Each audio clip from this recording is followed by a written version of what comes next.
ரீசெண்டாக நம்ம சேனலில் என்னோட பைக் எக்ஸ்பல்க்கு வந்து பிபிஎஃப் பண்ணுற வீடியோ வந்து போட்டிருந்தேன். அதை பார்த்த ஒரு நண்பர் வந்து பார்த்தீங்க அப்படின்னா எக்ஸ்பல் ப்ரோக்கு வந்து பண்ணியிருக்கீங்களா அப்படின்ற மாதிரி வந்து கேட்டிருந்தாரு. ஸோ அவர்கிட்ட வந்து சொன்னது, சார் எக்ஸ்பல்க்கும் எக்ஸ்பல் ப்ரோக்கும் ஒரு பெரிய வித்தியாசம் கிடையாது, அதோட உயரம் மட்டும்தான் வித்தியாசம், மற்றபடி எல்லாமே சேம் தான் அப்படின்னா. அந்த ப்ராசஸ் வீடியோ நீங்கள் பார்த்தீங்களா? இல்லை பார்த்தேன், பட் இருந்தாலும் அந்த வண்டிக்கு போட்டிங்கன்னா கொஞ்சம் நல்லாயிருக்கும் அப்படின்ற மாதிரி கேட்டிருந்தாரு.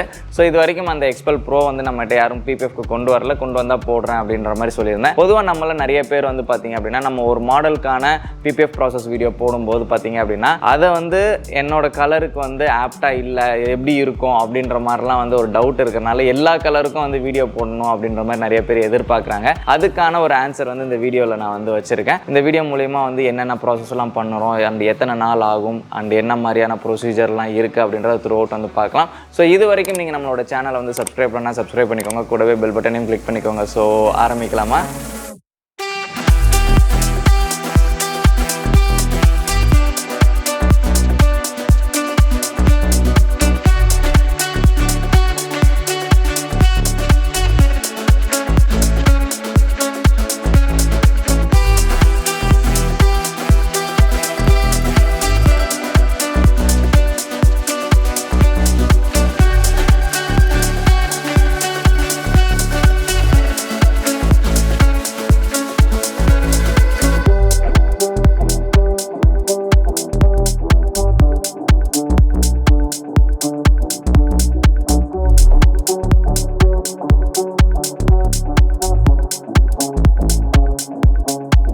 வண்டியோட ப்ரிப்பரேஷன்ஸ்லாம் வந்து பார்த்துருப்பீங்க. ஸோ வந்து வண்டி வந்து புதுசாக இருந்தாலும் சரி, பழசாக இருந்தாலும் சரி, எங்களோட ப்ரொசீஜர் கம்ப்ளீட்டாக வந்து வாஷ் பண்ணிவிட்டு அதுக்கப்புறமேல் தான் ஸ்டார்ட் பண்ணுறது. ஸோ நிறைய பேர் வந்து கேட்பாங்க, ஸோ என் வண்டிக்கெலாம் வாஷ் பண்ணுவீங்களான்ட்டு. இது நிறைய வீடியோவில் நான் வந்து சொல்லியிருக்கேன். ஸோ எல்லா வண்டிக்குமே வந்து பார்த்தீங்க அப்படின்னா ப்ரிப்பரேஷன் வந்து ரொம்பவே முக்கியமானது. ஸோ அதனால் க்ளீனிங் தான் வந்து first step. So first step நாங்கள் வந்து பண்ணாமல் எந்த ஒரு வண்டிக்குமே வந்து பண்ண மாட்டாங்க. நிறைய இடங்கள்ல வந்து ஈர துணியெல்லாம் வச்சுட்டு தொடச்சிட்டு ஒட்டுவாங்க. ஸோ இது வந்து ப்ராப்பரான ஒரு detailing studio and PPF and wrapping ஸ்டுடியோன்றனால நாங்கள் இந்த ப்ரொசீஜர்லாம் பண்ணிட்டு தான் பண்ணுவோம். ஸோ நம்மளுமே வந்து நிறைய வீடியோவில் வந்து சொல்லியிருக்கோம். ஸோ இந்த மாதிரியான கம்ப்ளீட் ப்ராசஸ் பண்ணி எங்கே ஒருத்தங்க உங்களுக்கு பண்ணி கொடுக்குறாங்களோ அங்கே தாராளமாக உங்களோட வண்டியை கொடுக்கலான்றது சொல்லியிருக்கோம். வண்டி புதுசாக இருந்தாலும் சரி, பழசாக இருந்தாலும் சரி, எடுத்துகிட்டு ஒரு நாள் ஆனாலும் சரி, எங்களோட ப்ராசஸ் அப்படின்றது கம்ப்ளீட்டாக வந்து பண்ணிட்டு தான் பண்ணுவோம். ஸோ வண்டி வரும்போது பார்த்தீங்கன்னா ஓரளவு டர்ட் அண்ட் மட்டோட தான் இருந்தது. அது எல்லாமே கம்ப்ளீட்டாக வந்து வாஷ் பண்ணி முடிச்சுட்டு அண்ட் ஃபோம் வாஷ்லாம் பண்ணிவிட்டு ஏர் ப்ளோ வந்து ட்ரை பண்ணியிருக்கோம். ஸோ ஏர் ப்ளோ வந்து எதுக்காக அப்படின்னு பார்த்தீங்கன்னா வண்டியில் இருக்கக்கூடிய சென்சார்ஸ், சில நட்டு போல்ட்டு, சின்ன சின்ன நூக்ஸ் அண்ட் கார்னர்லாம் தண்ணி இருக்கும். ஸோ இதெல்லாமே வந்து பார்த்தீங்க அப்படின்னா நம்ம கம்ப்ளீட்டாக ஏர் ப்ளோ பண்ணி வெளியில் எடுக்கணும். அப்படி இல்லை அப்படின்னா ரஸ்ட் ஆகிறதுக்கான வாய்ப்பு இருக்குது. ஸோ இந்த வண்டியில் ரஸ்டிங் இஷ்யூலாம் இருக்குது அப்படின்றனால நான் தனியாக வந்து அதுக்கு எக்ஸிபின்னு ஒரு கோட்டிங்லாம் போட்டேன். ஸோ அதனால் வந்து பார்த்தீங்க அப்படின்னா இந்த வண்டிக்குன்னு இல்லை, எந்த வண்டி ஒரு வாஷ் பண்ணாலுமே கம்பல்சரி வந்து ஏர் ப்ளோ ட்ரீட்மெண்ட் வந்து பண்ணி தான் ஆகணும். ஸோ இதுக்கு வந்து ஏர் ப்ளோலாம் பண்ணினதுக்கப்புறமேல் வண்டியில் இருக்கக்கூடிய கண்டாமினேஷன்ஸ்லாம் ரிமூவ் பண்ணுறதுக்காக க்ளே பார் ட்ரீட்மெண்ட் பண்ணிவிட்டு, ஸோ க்ளே பார் முடிஞ்சதுக்கப்புறமேல் அதில் வந்து மிஷின் மூலிமா வந்து பாலிஷ் பண்ணி கலர் இன்னும் கொஞ்சம் என்ஹான்ஸ் பண்ணினதுக்கு அப்புறமேல் தான்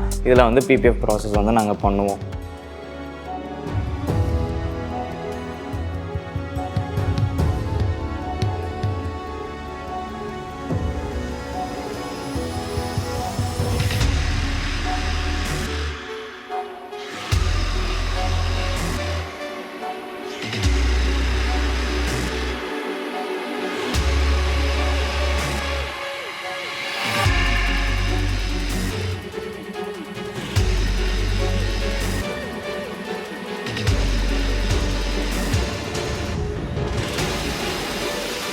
ஸோ வண்டியோட பிபிஎஃப் ப்ராசஸ் வந்து பார்த்துருப்பீங்க. ஸோ இந்த வண்டியில் வந்து பார்த்தீங்க அப்படின்னா ஆஸ் யூஷுவல் நீங்கள் என்னோட வீடியோவில், என் பைக்கோட வீடியோவில் வந்து பார்த்த மாதிரி தான். ஸோ கம்ப்ளீட் டேங்க் வந்து 3 லேயராக வந்து போட்டிருப்போம். So 3 layer means side 2 side போட்டுட்டு அதுக்கு மேலே டாப் பொசிஷன் வந்து ஒட்டியிருப்போம். ஸோ இது வந்து ஓவர்லேப்பிங் மெத்தடில் வந்து ஒட்டியிருக்கிறனால உங்களுக்கு அந்த ஓவர்லேப் ஆகிற இடத்துல அந்த ஸ்டிக்கரோட திக்னஸ்க்கு ஏற்ற மாதிரி ஒரு ஏர் கேப் வந்து தெரியும். ஸோ இது நிறைய பேர் வந்து இது எனக்கு அசிங்கமாக தெரியுது அப்படின்ற மாதிரி வந்து கேட்பாங்க. ஸோ இந்த overlapping and edge to edge அப்படின்னு 2 கான்செப்ட் இருக்குது. அதுக்கான ஒரு டீடைல்டு வீடியோ போட்டால் தான் அவங்களுக்குலாம் வந்து புரியும் அப்படின்றனால அதுவும் ஒரு பிளானில் வச்சுருக்கேன். ஸோ ஓவர்லேப்பிங் பண்ணுறனால உங்களோட வண்டிக்கு வந்து எந்த ஒரு சேஃப்டிக்கு அதுவும் பாதிப்பு வராது. பட் நிறைய பேர் வந்து பார்த்தீங்கன்னா எனக்கு ஒட்டி இருக்கிறதே தெரியக்கூடாது அப்படின்ற மாதிரிலாம் எதிர்பார்ப்பாங்க. ஸோ பிபிஎஃப் வந்து பண்ணுறது வந்து பார்த்தீங்கன்னா மெயின்லி ஒரு நம்மளோட பெயிண்ட்டை வந்து ப்ரொடெக்ட் பண்ணுறதுக்காக தான். இது அழகாக இருக்கணும், ஒட்டி இருக்கிறதே தெரியக்கூடாது, என்ன இது பிபிஎஃப் ஒட்டி இருக்கிறது தெரியுது அப்படிலாம் என் ஃப்ரெண்ட்ஸ் எல்லாம் கேட்பாங்க அப்படின்னு நினச்சிங்க அப்படின்னா நீங்கள் கோட்டிங்கோ இல்லை ரெகுலர் பாலிஷ் இல்லை ரெகுலர் வாட்டர் வாஷ் பண்ணி வண்டியை மெயின்டைன் பண்ணிக்கலாம். பிபிஎஃப் வந்து காருக்கு ஓட்டுற ப்ராடக்ட். அதை பைக்குக்கு ஓட்டும் போது அந்த பைக்கோட பெண்டு கர்வ் நூக்ஸ் அண்ட் கார்னருக்கு ஏற்ற மாதிரி தான் அந்த ஃபிலிம் ஃப்ளெக்சிபிள் ஆகி உட்கார வச்சு தான் பண்ண முடியும். ஸோ அதனால வந்து பார்த்தீங்க அப்படின்னா இதில் வந்து அழகை எதிர்பார்க்காதீங்க, சேஃப்டியை மட்டும் எதிர்பாருங்க அப்படின்றது நம்ம நிறைய பேர்கிட்ட வந்து சொல்லியிருக்கோம். ஸோ அதே மாதிரி தான் வந்து இந்த வண்டியில் வந்து 3 பீஸாக வந்து நம்ம டேங்க்ல வந்து இன்ஸ்டாலேஷன் பண்ணியிருக்கோம். ஸோ என் வண்டிக்குமே அப்படி தான் பண்ணியிருக்கேன். ஸோ என் வண்டிக்குன்றனால ஸ்பெஷலாக சிங்கிள் லேயர்லலாம் வந்து போடல. ஸோ கஸ்டமர் வந்து பார்த்தீங்க அப்படின்னா எனக்கு பேசிக் ஃபிலிம்ஸே போதும் அப்படின்ற ஒரு கான்செப்டில் தான் நம்மளோட ஷாப்புக்கு வந்தார். அதுக்கப்புறமேல இங்கே இருக்கக்கூடிய வண்டியெல்லாம் வந்து 3 இயர் ஃபிலிம்ஸ் அந்த 5 இயர் ஃபிலிம்ஸ் எல்லாம் வந்து பார்க்கும்போது 3 இயர் போடுங்க அப்படின்னு வந்து சொல்லியிருந்தாரு. ஸோ 3 இயர் வந்து நம்ம வந்து போட்டு கொடுத்துருக்கோம். ஸோ இதில் வந்து பார்த்தீங்க அப்படின்னா tank and side and front beak headlight speedometers அதுக்கப்புறமேல வந்து பார்த்தீங்க அப்படின்னா இந்த எக்ஸாஸ்ட்டுக்கு மேலே ஒரு சின்ன கார்டு மாதிரி இருக்குது. ஸோ அதுலேயுமே வந்து நம்ம வந்து பிபிஎஃப் வந்து பண்ணியிருக்கோம். பிளாஸ்டிக் கோட்டிங் வந்து கேட்டிருந்தாரு. ஸோ பிளாஸ்டிக் கோட்டிங்குமே வந்து போட்டு கொடுத்துருக்கோம். ஸோ கம்ப்ளீட்டாக வந்து பார்த்தீங்க அப்படின்னா இதுதான் வந்து நம்ம இந்த வண்டிக்கான ப்ராசஸ் வந்து நம்ம வந்து பண்ணியிருக்கோம். அண்ட் நிறைய பேர் வந்து பார்த்தீங்க அப்படின்னா நான் ஆரம்பத்தில் சொன்ன மாதிரி இப்போ நாங்கள் ஒரு பைக்கோட மாடலுக்கு ஏற்ற மாதிரி ஒரு வீடியோ வந்து ப்ராசஸ் வீடியோ வந்து போடுறோம். அவங்க வந்து பார்த்தீங்க அப்படின்னா அந்த பைக்கில் ஒரு 6 கலர் வருது 7 கலர் வருது அப்படின்னா அது எல்லாத்துக்குமே வந்து வீடியோ போடுங்க அப்படின்ற மாதிரி நிறைய பேர் வந்து கேட்குறாங்க. பிகாஸ் ஏன்னா ரெட் கலர் வண்டிக்கு போட்டால் எப்படி இருக்கும்னு நான் அப்போ தான் எனக்கு வந்து பார்க்கும்போது ஒரு ஐடியா கிடைக்கும், க்ரீன் கலர் வண்டிக்கு போட்டால் எப்படி இருக்குன்ற ஐடியா கிடைக்கும் அப்படின்ற மாதிரி கேட்குறாங்க. ஸோ எல்லா வண்டிக்குமே வந்து டீட்டெயில்டு ப்ராசஸ் வந்து வீடியோ போட முடியாதுன்றனால நாங்கள் வந்து பார்த்தீங்க அப்படின்னா நம்மளோட இன்ஸ்டாகிராம் பேஜில் ஸோ ஒரு மாடல் வருது அப்படின்னா அந்த மாடலோட அடுத்தடுத்த கலர்ஸ் வரும்போது சின்ன சின்னதாக ரீல்ஸ் மாதிரி வந்து போட்டுக்கிட்டு இருக்கோம். ஸோ இதுக்கப்புறமேல உங்களுக்கு அந்த மாதிரியான கவலை வேண்டாம். ஸோ ஒரு வண்டி வருது அப்படின்னா அதில் வேறு கலர்ஸ் வந்துச்சு அப்படின்னா அதை நாங்கள் வந்து ரீல்ஸாகவும் ஷார்ட்ஸாகவும் வந்து கொடுப்போம். ஸோ இந்த வீடியோ மூலியமாக உங்களுக்கு எக்ஸ்பல் ப்ரோ பைக்குக்கு நாங்கள் என்ன மாதிரியான ப்ராசஸ் பண்ணி எங்கெங்கெல்லாம் பிபிஎஃப் ஓட்டியிருக்கோம் அப்படின்றத வந்து தெரிஞ்சிருக்கும். அண்ட் இதுக்கு முன்னாடி என்னோட பைக்குக்கு பிபிஎஃப் பண்ண ப்ராசஸ் நீங்கள் இது வரைக்கும் பார்க்கலாம் அப்படின்னா டிஸ்கிரிப்ஷன்லேயும் ஐகார்லையுமே வந்து லிங்க் கொடுக்குறேன், மறக்காமல் போய் பாருங்கள். அண்ட் இந்த வீடியோ பற்றின கருத்துக்கள் ஏதாச்சும் இருந்துச்சுன்னா கமெண்ட்டில் வந்து சொல்லுங்கள். வீடியோ பிடிச்சிருந்துச்சு அப்படின்னா லைக் பண்ணுங்கள்.